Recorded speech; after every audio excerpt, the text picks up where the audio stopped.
Non pas un tremblement de terre, mais un méga-séisme pourrait se produire au Japon. C'est plus effrayant, plus grand et plus destructeur que les secousses ordinaires.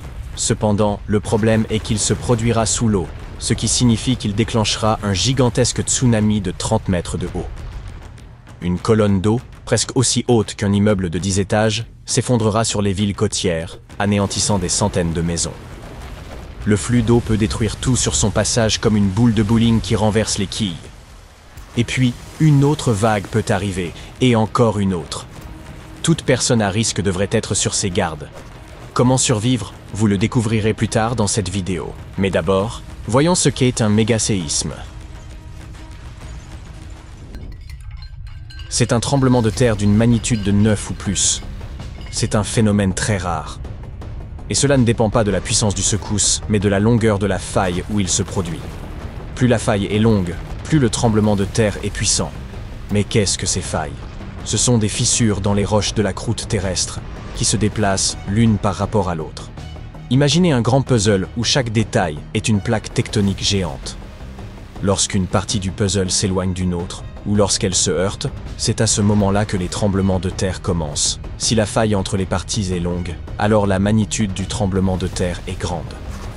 Le plus grand méga-séisme jamais enregistré s'est produit le 22 mai 1960 au Chili. La faille mesurait presque 1600 km de long. C'est presque la moitié de la distance entre Chicago et Los Angeles. Et maintenant, un méga-séisme similaire peut se produire sous l'eau. C'est ainsi que tout a commencé. L'année dernière, le 8 août, à 16h42, un tremblement de terre d'une magnitude de 7,1 s'est produit dans le sud du Japon. Les secousses sont apparues au large de l'île principale de Kyushu. Tout le monde était terrifié car il s'attendait à ce qu'un grand tsunami apparaisse. Mais heureusement, ils n'ont fait face qu'à une petite vague. Elle s'est effondrée sur le rivage, mais n'a pas détruit de bâtiment. Environ 15 personnes ont été blessées, ce qui est triste bien sûr.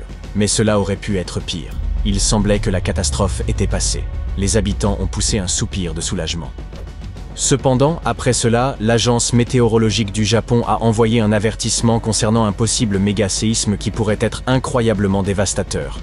Un précédent tremblement de terre de magnitude 7,1 pourrait être un présage d'une catastrophe imminente, une catastrophe qui pourrait affecter 250 000 de personnes. Dès que les gens ont entendu ça, ils se sont précipités pour acheter des provisions. L'augmentation de la demande et une légère panique ont entraîné des pénuries de riz et de plusieurs autres produits de base. Les gens faisaient des provisions de nourriture et se préparaient au pire, mais, une semaine plus tard, l'agence météorologique du Japon a annulé l'avertissement. Il s'est avéré que le petit tsunami sur l'île de Kyushu n'était pas un présage. Personne ne sait si un méga-séisme et un tsunami se produiront dans cette région. Mais les chances sont très élevées.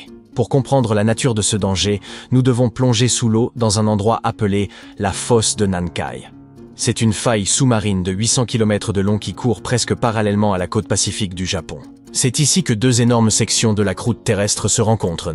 La plaque de la mer des Philippines et la plaque eurasienne. Et la plaque des Philippines est en train de subducter et glisse lentement sous la plaque eurasienne, sur laquelle le Japon est partiellement situé. Pendant ce mouvement, les plaques se bloquent, accumulant de l'énergie. Par la suite, lorsqu'elles se déplacent et s'alignent à nouveau, elles libèrent une formidable décharge d'énergie. Et cette énergie est capable de provoquer l'un des tremblements de terre les plus puissants au monde. Les experts rapportent que la probabilité d'un méga tremblement de terre et d'un tsunami est d'environ 80%. Au cours des 1400 dernières années, des méga-séismes se sont produits tous les 100 à 200 ans dans cette région. La dernière fois que cela s'est produit au Japon, c'était en 1946.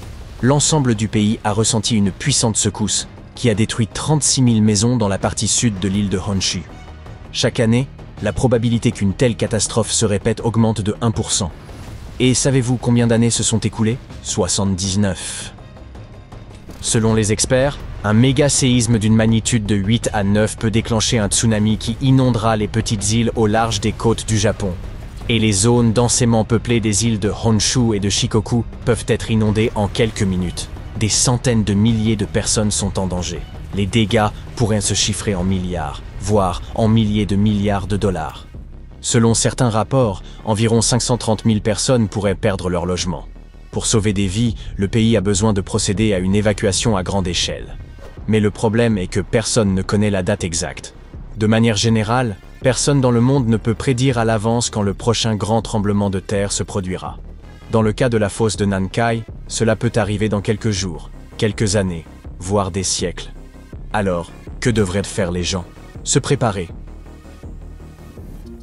Le Japon connaît des tremblements de terre depuis longtemps, si bien que le pays a appris à survivre à un désastre avec des pertes minimales. Presque tous les bâtiments au Japon sont équipés d'amortisseurs, qui sont des dispositifs qui suppriment les vibrations et rendent les maisons plus résistantes aux secousses. De plus, sur les côtes du Japon, les habitants ont construit de longues et hautes barrières qui empêchent les vagues puissantes de s'écraser sur la terre. Le Japon dispose également d'un système avancé d'alerte au séisme. Il est impossible de prédire une activité sismique puissante en quelques jours ou semaines, mais il est possible de détecter de petites secousses qui peuvent annoncer un séisme imminent.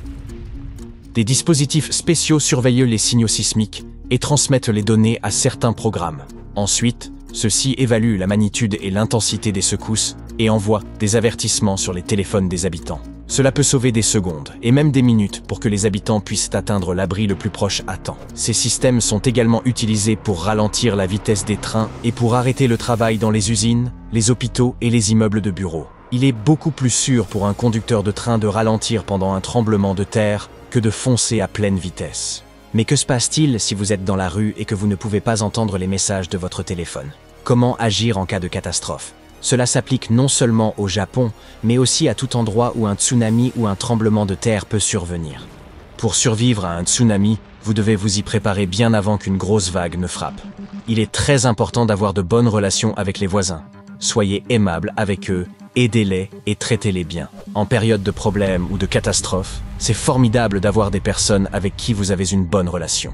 Elles peuvent vous aider à vous sortir d'une situation difficile, et vous pouvez également les aider. Soyez gentils et compatissants envers les gens. De cette façon, il est beaucoup plus facile de survivre à toute catastrophe. Préparez un sac à dos avec les éléments essentiels à l'avance.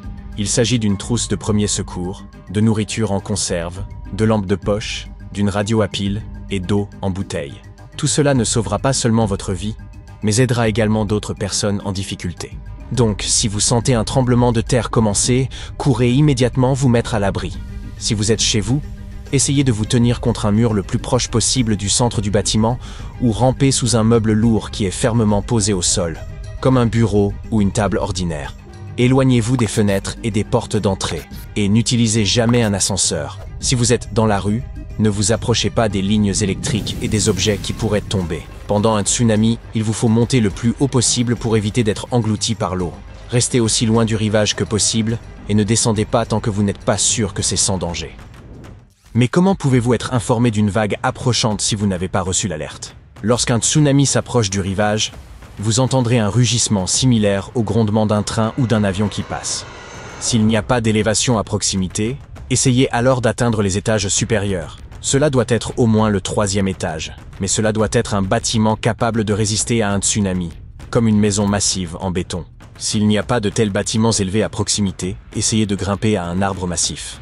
Quand le sinistre est terminé, regardez autour de vous et trouvez ceux que vous pouvez aider. Écoutez les messages des secouristes via la radio ou la télévision. Si tout va bien, vous pouvez alors gérer les conséquences. Oui, il y a beaucoup de travail à venir, mais vous avez survécu et aidé les autres à survivre. Et c'est là l'essentiel.